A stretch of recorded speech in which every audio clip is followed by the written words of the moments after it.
The excellent path for human beings. We can learn the course of humanity by using the body and mind as our scriptures, that is, to try and be aware while using the body and the mind. To study and watch, to know and see, by using the method of developing awareness as taught by Luangpor Teean Jidasubho, namely the rhythmic meditation of moving the arms, and the walking meditation. To intentionally make movements, in order to first see the body, which is coarse, and later on, to see the mind or to see thought, concocting things up. Let's compare developing awareness with a child learning how to write. When the teacher writes an A, or a B, on the blackboard, the child remembers it and can write it too. Studying and knowing about the body and the mind is similar. First, we have to train in awareness to see the body and mind clearly, then we will be able to use awareness well. We practice the rhythmic and walking meditation, in order to clearly know with awareness the movements of the body. When we see the movements of the body clearly, we will see the mind clearly also. We don't have to go and look for the mind, but we depend on watching the movements of the body, which will automatically take us to the movements of the mind. Keep watching the body all the time, try and watch with intention, acknowledge the feeling that arises at the time the body is moving, for example while doing the rhythmic and walking meditation. In one day, one can know many, many times. While being aware of the movements of the body, sometimes there may be many things that delude one, for example thoughts that arise unintentionally. Usually this happens when we're doing our best to develop awareness. Take it to be a lesson, an experience that comes to teach us something, to come back again to the body and re-establish awareness with the movements of the body. Delusion teaches us to not be deluded. For people who are peaceful by nature, it is easy to be aware and to have sati sampajanya. The practice of meditation places much importance on awareness, and always feeling oneself, realizing one's actions, because sati sampajanya is able to change what is bad into good, and what is wrong into right.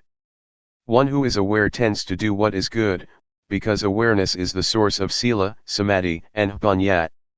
So, we find a method to study and understand our minds by watching both the body and the mind.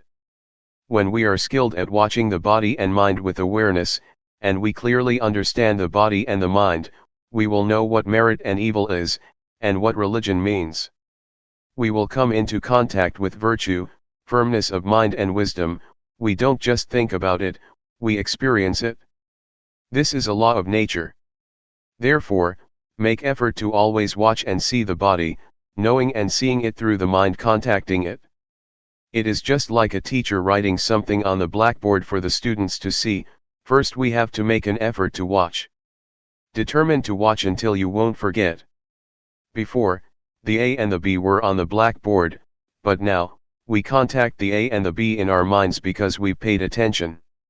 Watching the body and mind with sati compares with a computer that records information. When we put information in our minds by regularly training in watching and seeing, we evolve. This makes us see the body and mind as it really is.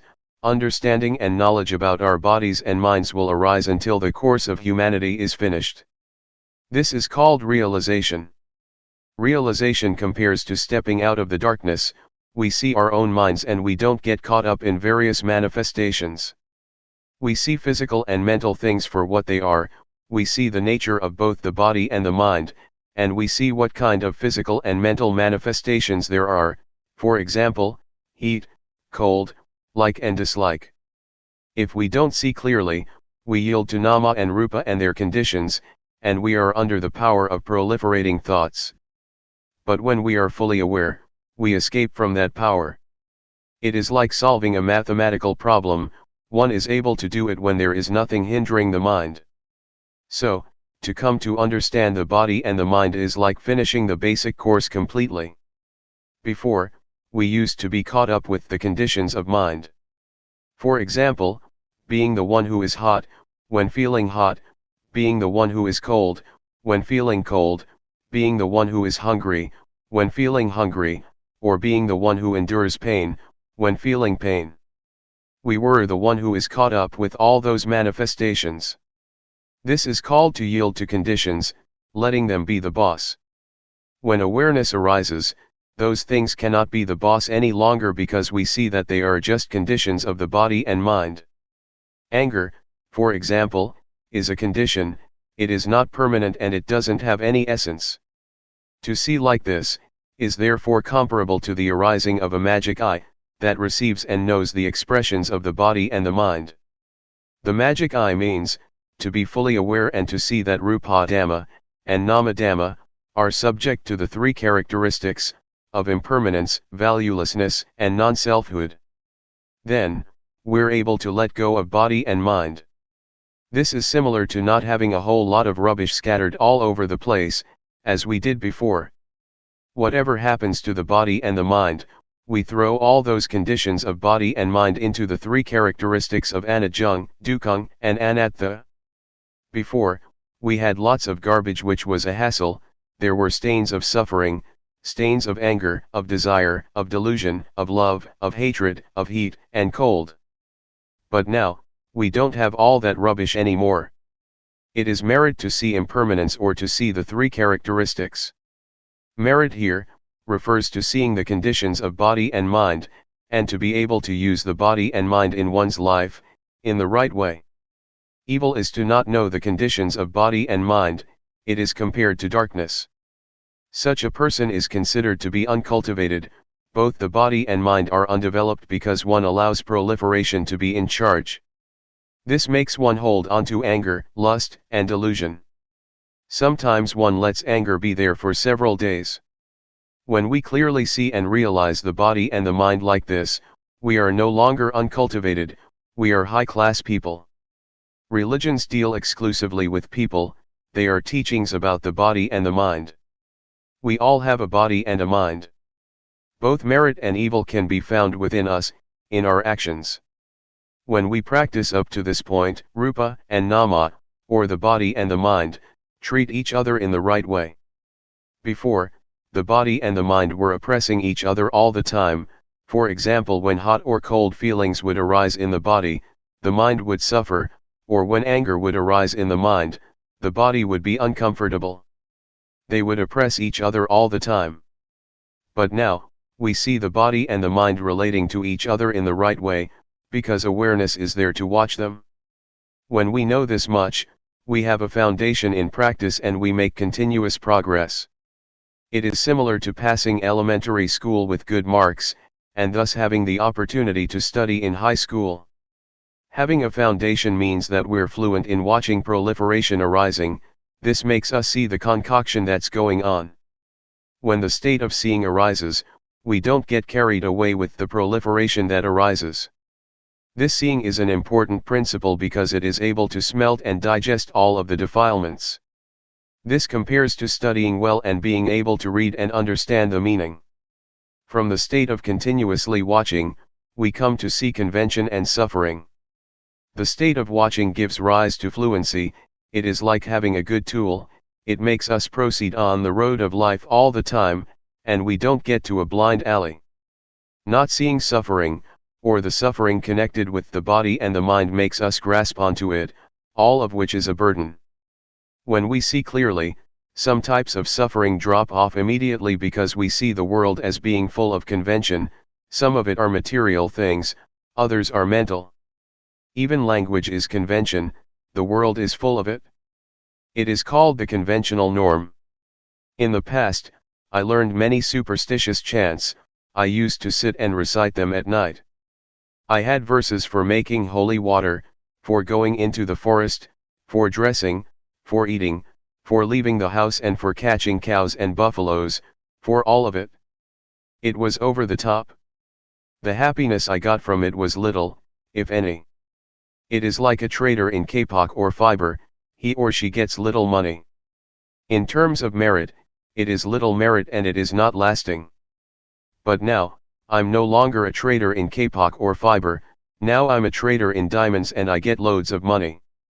Seeing convention makes one able to completely give up on those verses.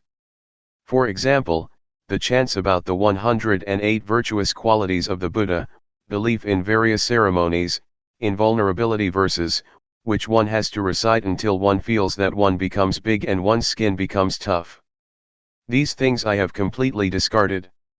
Instead, lightness of body and mind arose. I realized what convention is. Whatever somebody does, I understand it, whoever does right or wrong, I know. When I fell into the well of knowledge, I saw all things in the world as being full of objective matter, ultimate meaning, and changing conditions. I saw that all things have causes and are conditioned. For example, I saw that sometimes an object can be supposed as good, as bad, as likable, or as not likable. Ordinary people assume words like love, hate, like, dislike, beautiful, ugly, they take this person to be good and that person to be not good. This is all quite ordinary, but it makes one not free in seeing. This is called, knowing convention, the norm, and ultimate meaning. On knowing these things the mind is set free because the state of seeing clearly has arisen.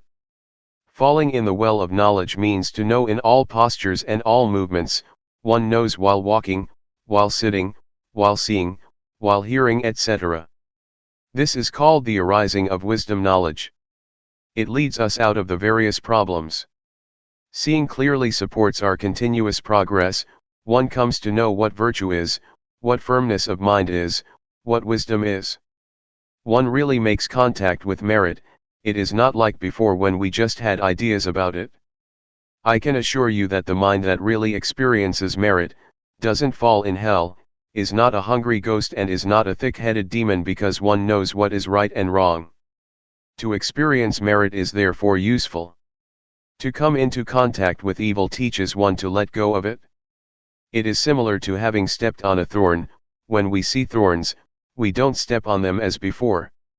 So, really making contact with merit is for the extinguishing of suffering, for peace, and for liberation. When we stay with virtue, we experience virtue. There is normality in both the body and the mind. The body is in its normal state and the mind is in order. The mind doesn't go up and down, it doesn't run wild. The state of normality of the body and mind is virtue, firmness of mind, and wisdom, thorough understanding, arising, which keeps purifying the mind and sets it free. Knowing the causes and conditions makes one not stupid, not deluded, and one is able to contact sila, samadhi, panya. This is called the training in virtue. It is the virtue that arises from the path of practice. The state of watching and then seeing, and having seen, not being caught up, is the genuine path to overcome suffering. When one watches continuously, the mind will be purified. It is the living of the spiritual life. This is the way to come in touch with virtue. Always stay with this state, it is the training in sila. It is the virtue that melts and eats up the corruptions of mind, and one is able to let go of evil, do what is good and purify the mind. It can be taken that the training in virtue is really advantageous. It is not the kind of virtue that one recites in a ceremony. Right now, in carrying on with one's life, one can find virtue. One is then someone with real virtue. Sila makes the body, speech, and mind normal. At this stage, we have really become a human being, and really closed the door to hell and the evil destinations, because we know the path, we know virtue, firmness of mind and wisdom through experience. It is not knowing through memory, thinking or figuring things out. Rather, we meet and see, we experience sila, samadhi and panya, we experience the noble path and the spiritual life, brahmacharya, which is purity. Before, it was as if there was more than one person inside, one person was the watcher, one person was the thinker, and the one who made movements was still another person.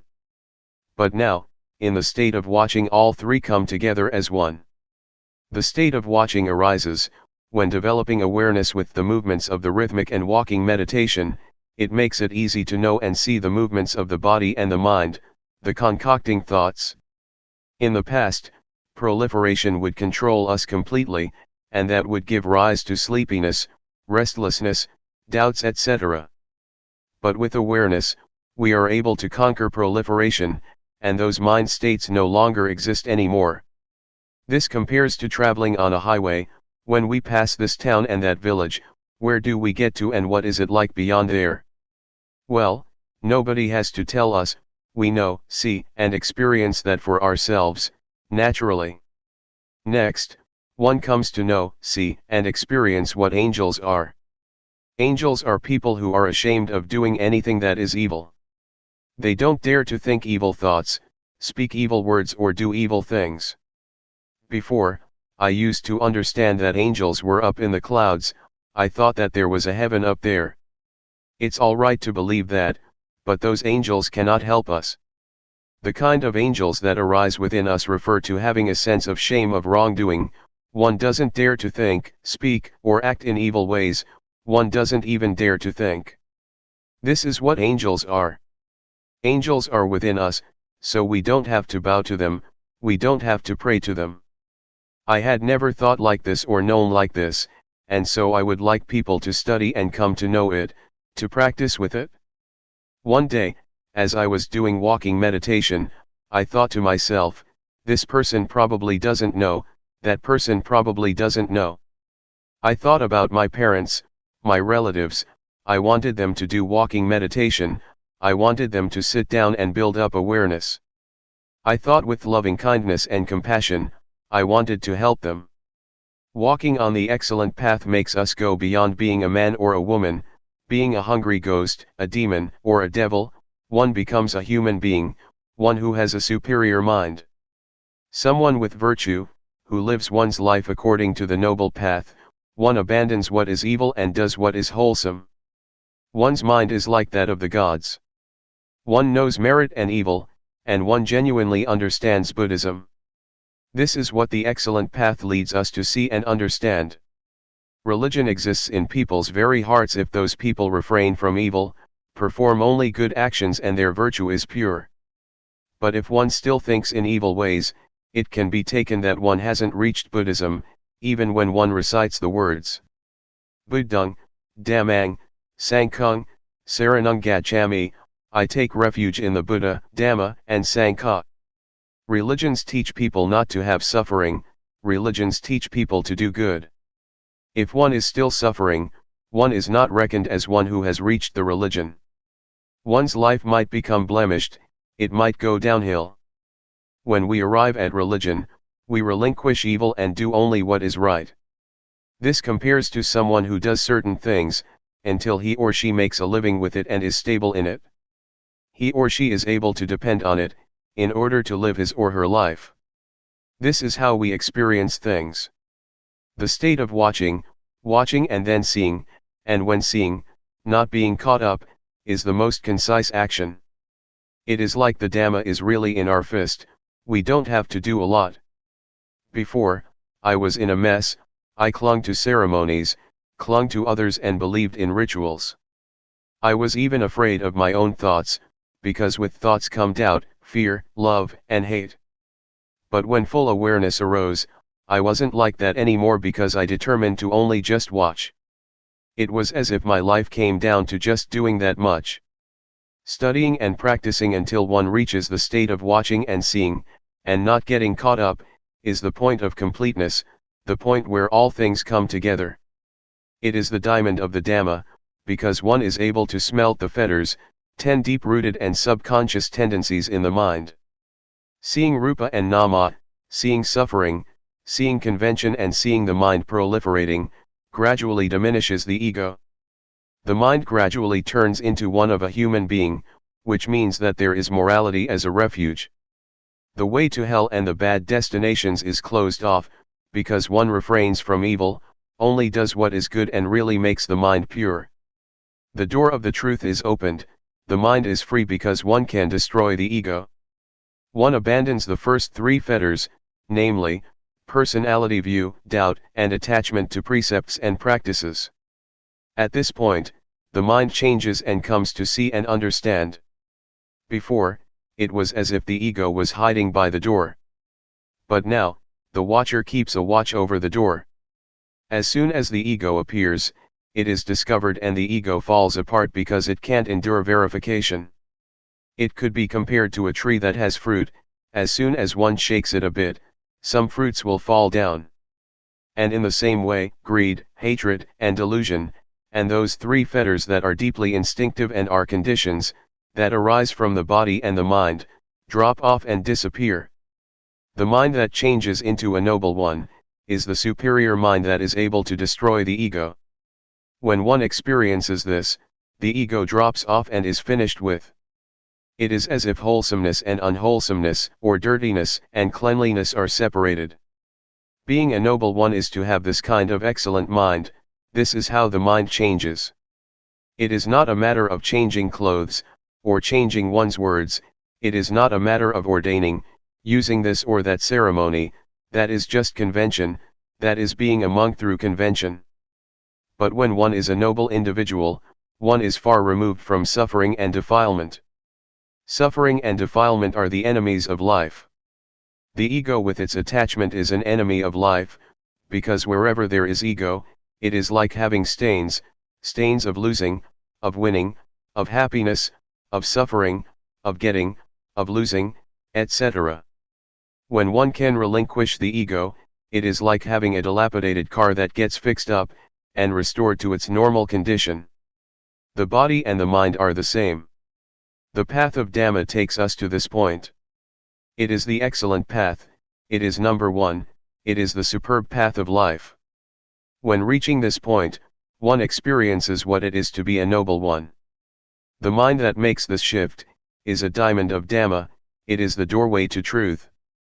As we chant in the evenings, the Sangha that is born from the good Dhamma, is endowed with such virtuous qualities as practicing well. Being born from the good Dhamma, is right here, the noble Sangha is born right here, it is born from developing awareness, until one reaches the very state of watching and seeing, and on seeing not being caught up. This state of watching is the path, it is the spiritual life. If one compares it with a road, it is a smooth highway. Lust, irritation, conceit, and attachment to views and opinions, that one used to have and was caught up in, dry up. Comparable to fruits that are, all shriveled up, still in the tree. Purity arises, it is high sila, high samadhi and high panyat. It is the aggregate of virtue, firmness of mind and wisdom, and they get better all the time. The body doesn't do anything bad, speech doesn't say anything bad, and the mind doesn't think anything bad. One is separated from evil and one gets further and further removed from enemies. Suppose, before, we were driving very slowly along a bumpy road full of holes. As soon as we get to the smooth highway, we can drive at ease and we don't get stuck, we can keep going. One becomes skilled at being in the state of watching, seeing because of watching, and on seeing not being drawn in, it becomes more and more an art. Whatever one does, if one is an artist, one can do it excellently. For example, a painter who uses just a single pen or a single brush. He or she is able to fluently produce an image of a mountain. It is a magical thing that improves continuously.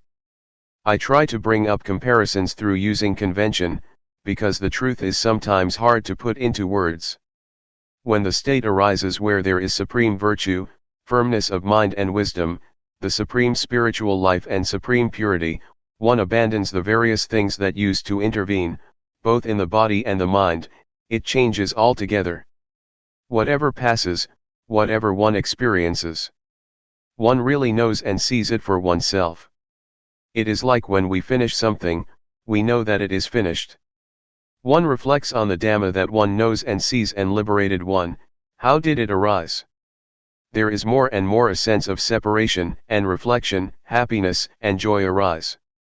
It is comparable to being pulled along by a current, going to the sea, one doesn't have to make any effort. Or it is like a strong man, he is able to lift up weights immediately.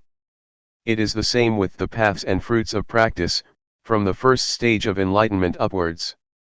It is smooth and refined. This can destroy the ego, and the defilements starve. At this stage, no perception arises and there is no deluded identification. It feels like it's hard to think and get carried away. To go back and think in ways that make one be something or other, makes one's hair stand on end. Anyway, neither the mind nor the body would be caught up in it. The corruptions of mind shrink back. One can no longer think like that. Old perceptions have disappeared. It is as if one is born anew. Having arrived at this point, it seems as if the ego is gone. There is nobody left. The self has been burned up by knowledge. It is like shriveling up. It is the ending of all perception. The mind is free. It is as if a state arises that is parted and disconnected. It looks vague and indistinct.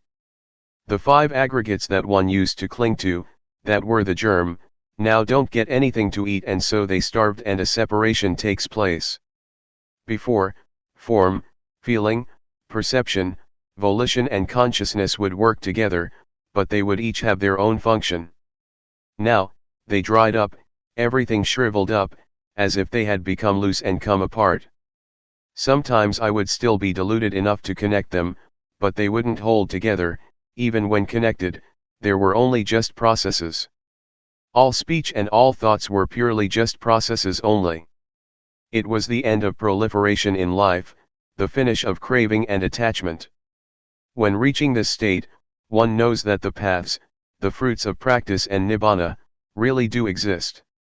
One knows that non-birth, non-aging, non-sickness, and non-death, really do exist. Luangpor Teean knew this matter, right at this point. The Buddha, the Dhamma, the Noble Sangha, the paths, the fruits, and nibbana, really exist. We are really able to be liberated in this lifetime. Teaching people to know this matter, can be taken to be the greatest thing in the life of human beings. It is better to teach people to reach this final goal than to teach generosity, because this leads to the end of suffering, the end of being. This is the most excellent thing. If this state arises, then help to support this teaching. If there is nobody to talk about it, there won't be anybody to listen to it, and the Dhamma will completely disappear. I consider talking about the truth to be my profession. When one takes the truth as one's profession, one has to talk. If nobody shows people how to practice, it will be the end of the truth. If you are interested to study and practice, I will arrange food and a convenient enough place, a hut or a meditation hall for you to use, so you can try out training yourself. Before, I used to live out in the country, far from civilization. When many people would come to practice, there would be a problem. Sometimes there would be a deficiency of things, which would make it inconvenient for the practitioners. But at present, I have a place, and if you're interested, I will look after things. I will be your friend as far as I can. We will share happiness and suffering. Don't suffer by yourself. I'm sure that I won't lead you along the wrong path, because I have discovered the path to some extent. When seeing suffering, one discovers suffering. When seeing something that is wrong, one overcomes what is wrong, and when one discovers the path, one can reach the final destination. No matter whether you are ordained as a monk or not, I have a place prepared for you. If you have suffering, don't do anything else. I really have found the way out. It is the number one way. Reflect on this, but you shouldn't just use reasoning. You shouldn't create conflicts or just have blind faith. Don't be averse to anything. These words are just words. Once they have been received, they might disappear, but if you're interested, try out to practice. If you read these words and immediately confidence arises, it is not right. First, practice. If, having practiced, results arise, then be confident. If, having practiced, there are no results, then find another method. Meditation is something that has to be tried out through practice. When one experiences it by oneself, one's actions will sort things out. or destine the course of one's life, by themselves.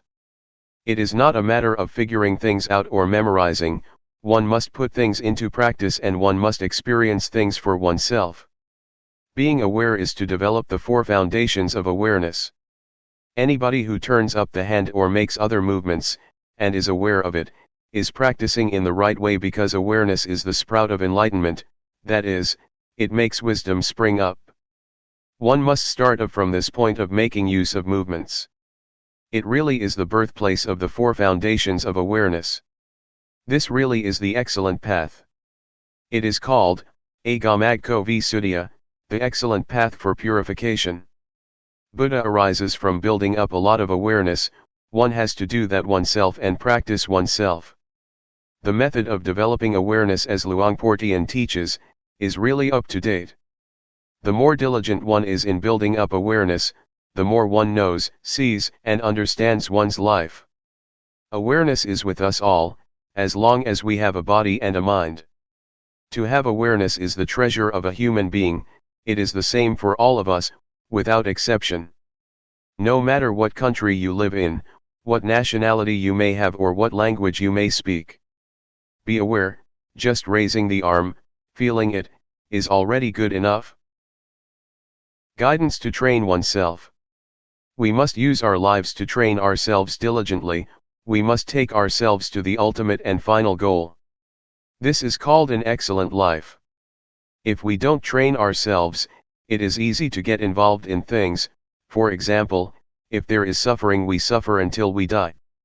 So we have to train diligently in order to overcome doubt, worry, sadness, anger, desire, delusion, etc. This is called following a good example. The characteristics of our thoughts are the same, they don't differ much. Whatever one is familiar with, one thinks about that, following our disposition and character. The environment has an influence on our lives. For example, someone is born in a good family but the environment is no good, and it gives that person information that is no good.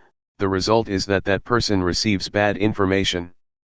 A bad past leads life to delusion and bad actions. This is a law of nature. There are certain states of mind that we shouldn't surrender to, such as doubt and worry, because we still have a way out. Try to reflect on the examples that good people set. The Buddha, for instance, he is the founder of a religion, the enlightened one, the one who clearly understands the world. We should study his example, so that we will understand why the Buddha, the Dhamma, the Sangha, religion, merit, heaven, and Nibbana, really do exist. If we still have doubt about this, it means that we still have suffering. We must understand these matters clearly and go beyond doubt. If one still tries to figure these things out, still doubts and worries, one still suffers. These things should be understood clearly and doubt should be done with, because there are teachers that can teach us how to know and see these things. In the past, I heard that Luangpor Teean Jidasubho was a teacher who taught how to clearly understand merit and evil, heaven and hell, and the paths and fruits of practice. Since I had doubts about practice, I went to study with him. When I first set out to practice, I still held on to views and opinions, and didn't accept certain things that Luangpor taught. I would use reasoning to contradict his teachings, and consequently like and dislike would arise. These things are hindrances that prevent knowledge and understanding from arising in practice. Therefore, when a teacher gives advice, one should first study and try it out through practice. Luangpor Teean taught me to develop awareness, which I had never come across or seen before. He taught me to have sati, and to be diligent in building up lots of awareness. Awareness, as I had learned it as a child, and at the time that I was studying the Dhamma, meant to recollect. I had trained in awareness with other methods, for example the kind of meditation where one sits with eyes closed and recites a mantra, in order to make the mind peaceful. I used to do it that way. Everybody seemed to be teaching like that, to sit with the back so straight that one starts to sweat and one gets backaches. Some people are very serious and force themselves. That's the way that I used to do it. I trained in this until the mind became peaceful, and happiness arose which was pleasant.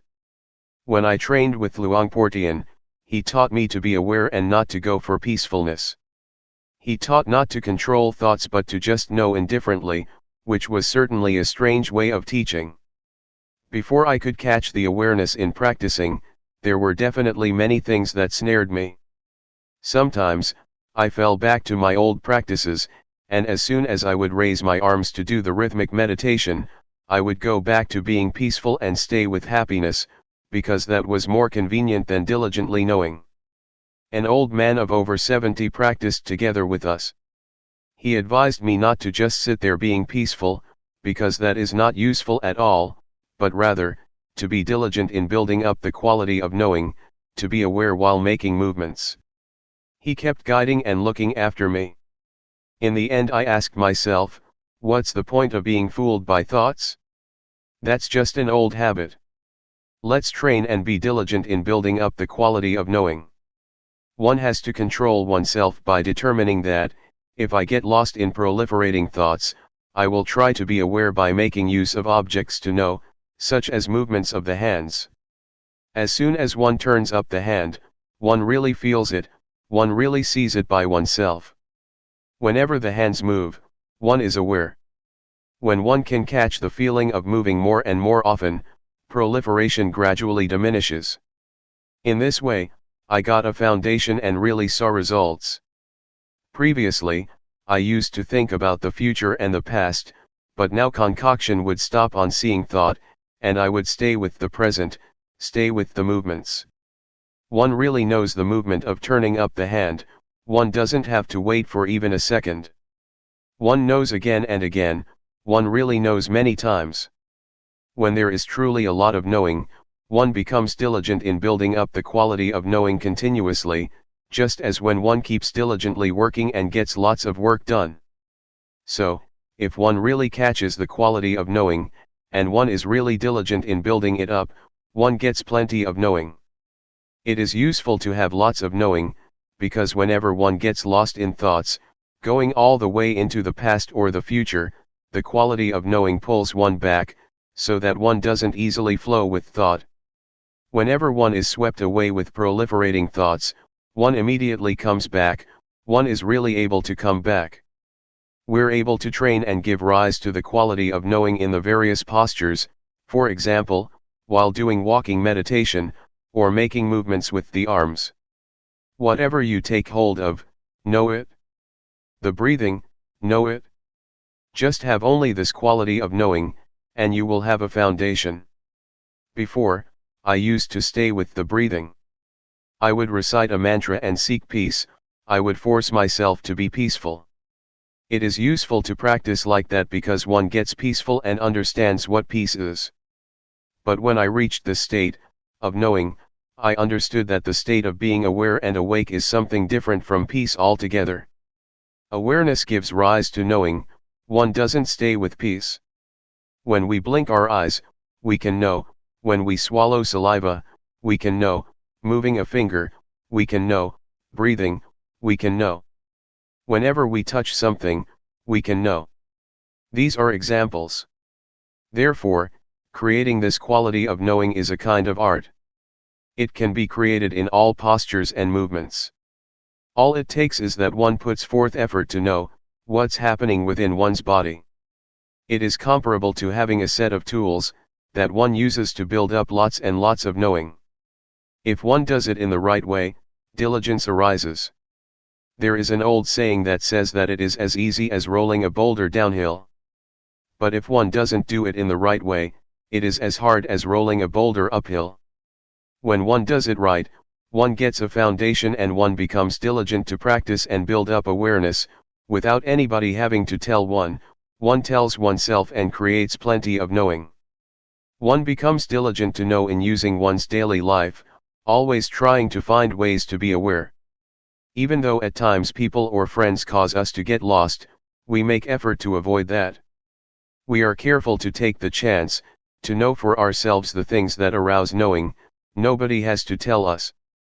It's like working, when we do it right we are diligent and fluent, but if we don't do it right it's like banging our head against a brick wall.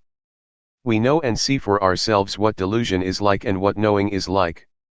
We know and see what the advantages and disadvantages of knowing and delusion are. And so, we prevent and deal with things automatically. One has the answers oneself and doesn't have to ask anybody. If there is a lot of knowing and one knows for long periods of time, one will see the conditions of the body, because the quality of knowing is the one who watches the movements. However, this doesn't mean that one will see this immediately, because sometimes, as the body is moving, instead of just seeing the body, there are things that make us get lost, for example, feelings that arise due to unintentional thoughts, or various moods, either coming from the body or the mind. These things incite us to get lost, but we don't. These things are there, but now we have seen that they are just feelings. People who have trained in meditation before, will just meet with coarse feelings, and the refined feelings that exist in the body and the thinking mind, they won't see. If we build up the quality of knowing until it is the boss, it will be able to distinguish delusion from knowing, even though delusion, proliferation, was in charge before. We will be able to pass through subtle feelings without having to get involved. It compares with traveling and passing through various villages. We leave this and that town behind us, and pass through without getting involved. But someone who easily loses awareness, is incessantly interested in the thoughts that come up, reasoning in every way, and loses a lot of time by thinking. Like, dislike, and all the rest of it arise. This is someone who is not determined to walk the path. The Buddha said that, someone who is heedful is awake when others are asleep. Such a one leaves foolish people far behind, just as a well-trained horse leaves a horse without strength behind. Not getting involved with proliferating thoughts that arise is like this: one moment of knowing is to be removed one moment from not knowing, from delusion. One gets further and further removed and one becomes skilled in knowing. It is easy to know. Before, it was easy to get lost, but when one trains oneself it becomes easy to know. The feelings and the various thoughts that make the body move are nama dhamma. When the quality of knowing sees this, one understands the body. Before, the quality of knowing wasn't there yet, and one had not yet discovered that it is thought that orders the body around. One assumed that there was a self that was moving. But when one understands rupa and nama, one understands that rupa is something solid, composed of many things. One knows heat, cold, hunger, and pain, because of rupa. Nama is the mind, feelings and thoughts. It receives and knows all kinds of things. There are innumerable conditions that arise together with the mind. Anger, worry, desire, and delusion, are some examples of coarse ones.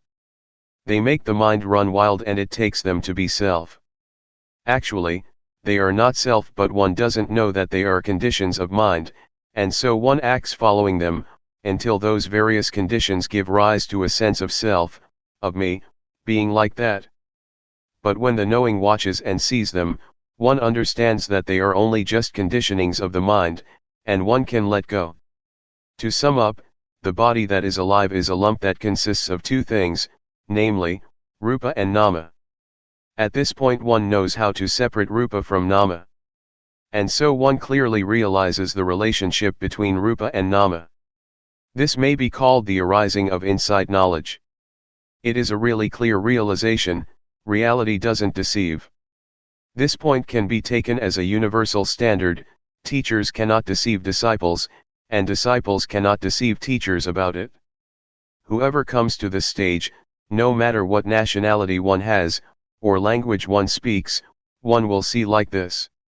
Having seen it, there is no more problem, no more doubt. One abandons and puts things down, right there.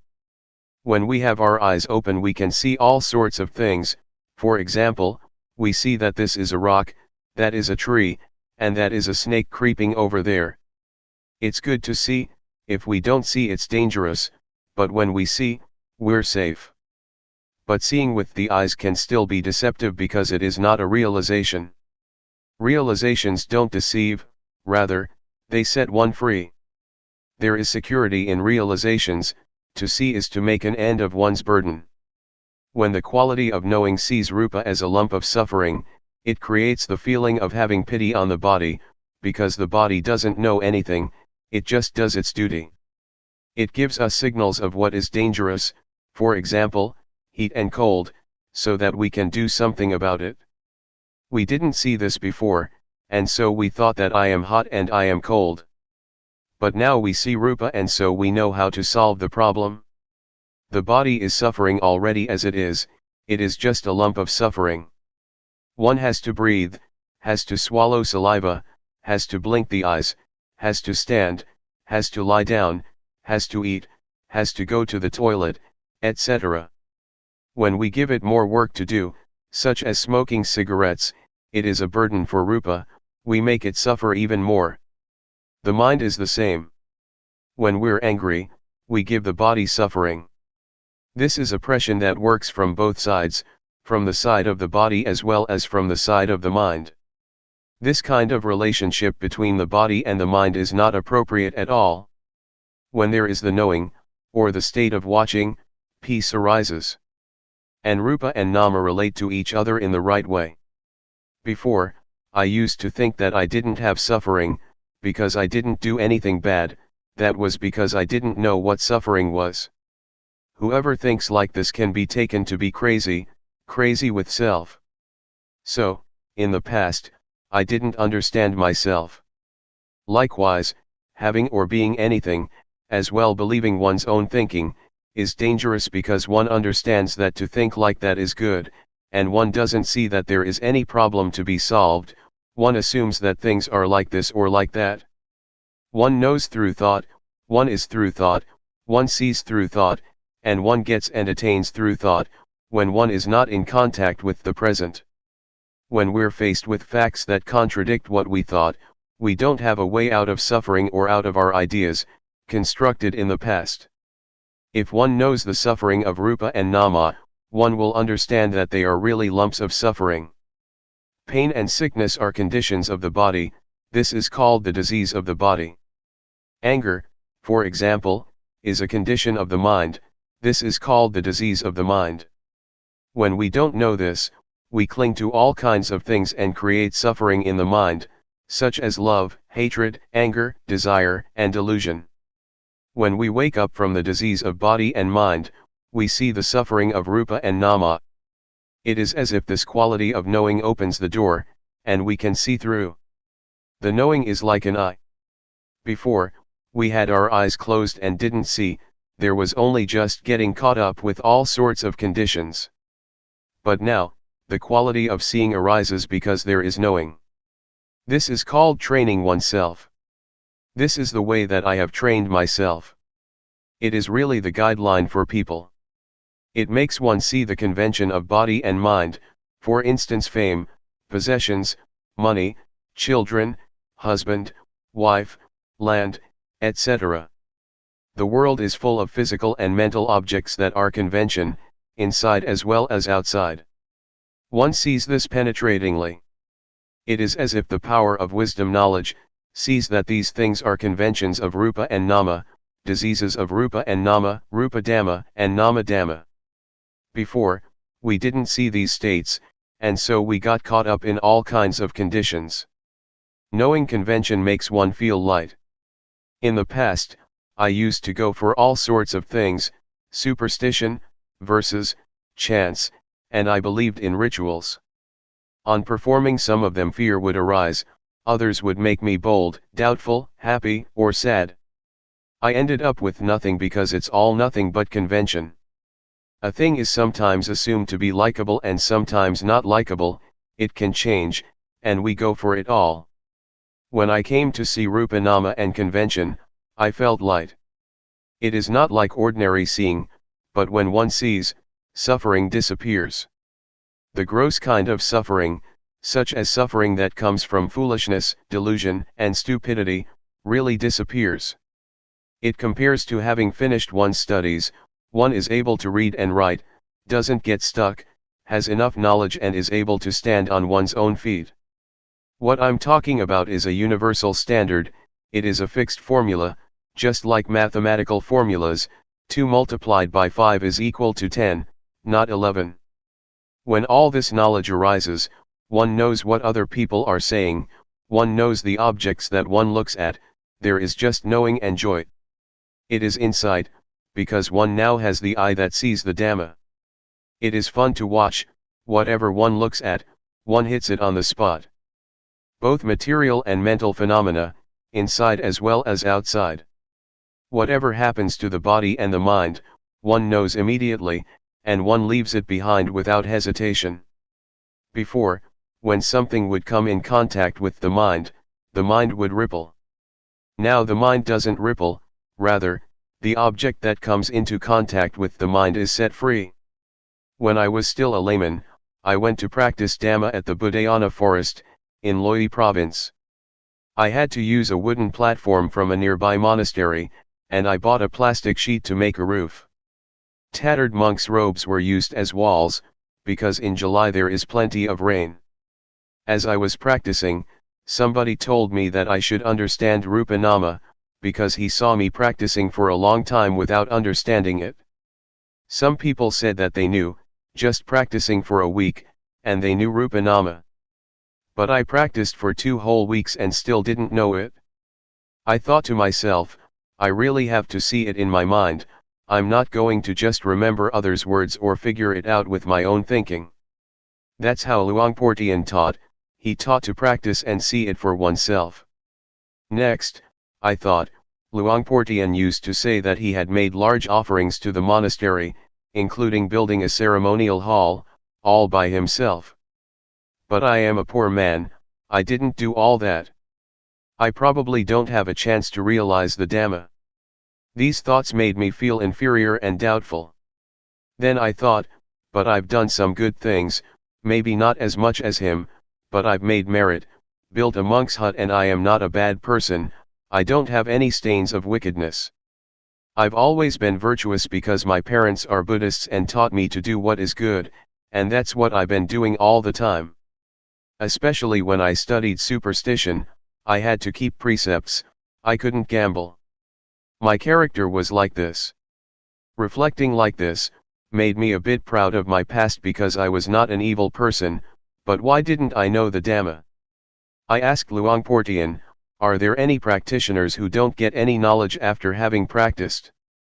Luangpor Teean said, that has never happened.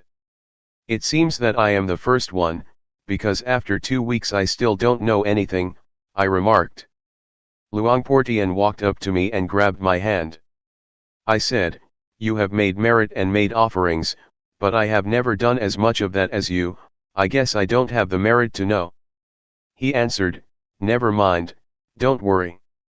Are you practicing sincerely? I said, I really am, Luangpor. Luangpor Teean said, practice here for 1 month. How much money do you get for 1 month's work? I answered, I get 1,000 baht a month. In those days I was a hired hand, making doors and windows for houses. This was building work, skilled labor, and I would get at least 1,000 baht a month. Next he said, if you practice for 1 month and you don't get any knowledge, I will give you 1,000 baht, I really promise you that. But you have to practice sincerely. From then on, I was energized in practicing. Practicing in those days, I would sometimes get lost in criticizing certain monks, thinking that they didn't have the same virtue as me, because I saw them playing and joking. Sometimes, they told me to go and look for bamboo shoots or to climb a tree and collect fruits. I asked myself, is this called practicing Dhamma? It made me think about leaving. But having reprimanded them in my mind, I no longer looked at others.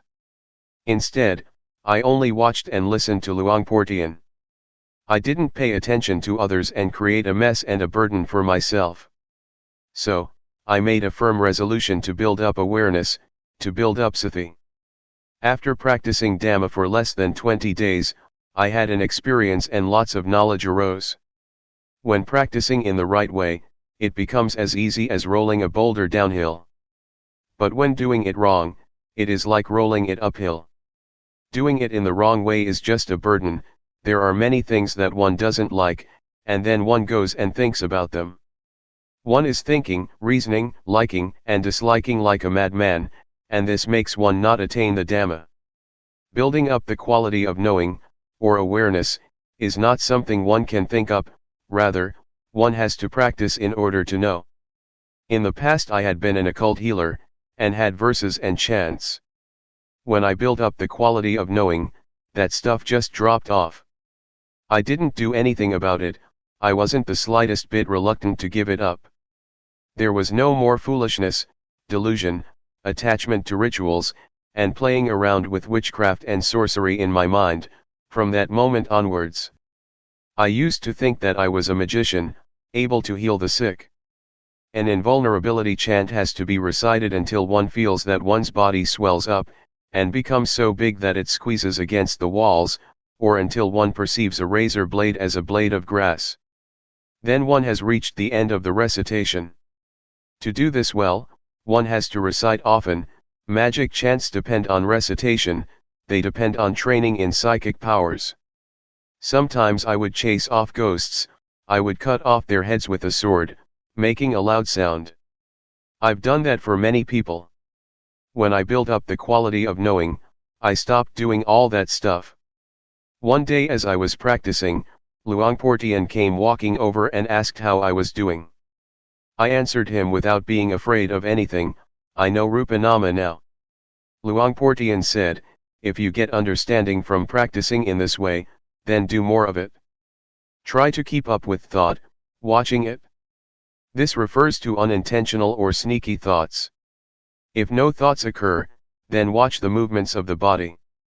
Whenever thoughts arise, be in time to watch. Luangpor taught me to work with the mind, to watch both the body and the mind with awareness, to watch and see suffering, suffering of Rupa and of Nama, to watch and see physical and mental phenomena, and convention of Rupa and Nama. When proliferation arises, one shouldn't give it priority. One should do one's duty of watching the movements of the body and the thoughts in the mind. One shouldn't give attention to thoughts that come up by themselves.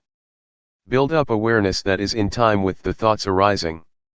When one knows the thoughts in time, one doesn't incline to go with the arisen thoughts. So, it is our duty to build up awareness. When one builds up more and more awareness, in the end it suddenly meets up with thought. It is as if one opens the door and collides with thought. At the moment a thought is about to come up, we are lying in wait at the door. As soon as the thought arises, whack, we know it in time. It's like a surprise, and the thought fails to establish itself. This makes one see how wild concoction is, sneak thoughts, and it makes one see the origin of suffering. This is not like ordinary knowledge, it appears in an electrifying flash. I definitely have seen thought clearly. Before, we got carried away with thoughts, sankhara, which are the cause of suffering. We wandered here and there with thought, and we got lost in it. One is not free because of thought. To give an example, a thought arises and one becomes afraid, one starts to think about something and one proliferates defilement and craving. We didn't see this clearly before. When I came to practice with Luangpor Teean, I clearly saw how bad mental formations are. It's like a dog chasing a deer, we were able to follow and keep up with the things that deceived. It is comparable to somebody who plays tricks, they have fun in deceiving people, but as soon as we see what they're doing, and we keep up with their tricks, we then know that it is nothing at all. They really can't deceive anyone who realizes what is going on. There are two kinds of thinking, namely, first, unintentional thinking. This is illusion, it makes one get lost, on thinking one is led along the wrong path. Second, intentional thinking, never mind about that, one deliberately thinks about something well, one makes use of thought and having finished thinking, that's the end of it. Intentional thinking is crystal clear, it makes one understand merit, demerit, and the nether realms, one experiences these things clearly. I can 100% guarantee that, by understanding like this, one closes the door to the lower realms. One can be said to be a human being. In the past I was still just a person, because I didn't see convention, I didn't see Rupa Nama. But when I could keep up with thought, I stopped being merely a person. I had more happiness than before, I no longer played about like before, it was as if I had reached the shore, to some extent. If one compares it to a trader, I was a trader in diamonds and got heaps of money. Previously, I was like a trader in kapok or fiber crops. What a mess, what a hassle. And I got only a little money, a little happiness and a little merit. I thought I would get merit from others or from doing this or that, just mind stuff. There is a shift that takes place in the mind on seeing thought. To go and proliferate as before makes one's hair stand on end. To see thought helps one to behave differently than before. I really saw it crystal clear. To suddenly meet up with thought makes an end to coarse behavior. Everything that is unjust disappears. It is like bowling, the pins all tumble over, one after the other. Suffering is comparable to fruits up in a tree. When we shake the tree just a little, the fruits fall down, but not all of them. Foolishness, crude forms of suffering and anger, desire and delusion are affected, but not a lot, they are just shaken up a bit. Being a human being means to be someone with virtue. When there is virtue, there is normality, there is peace.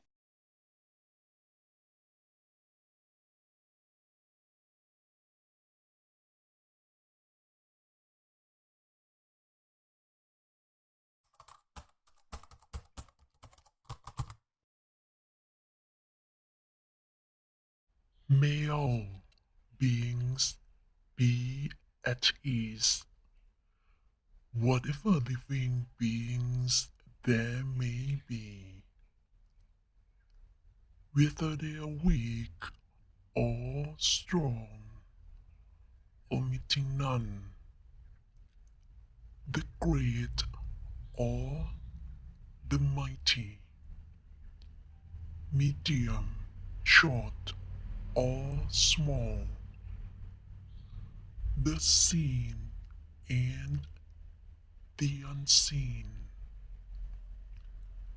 those living near and far away, those born and to be born. May all beings be at ease.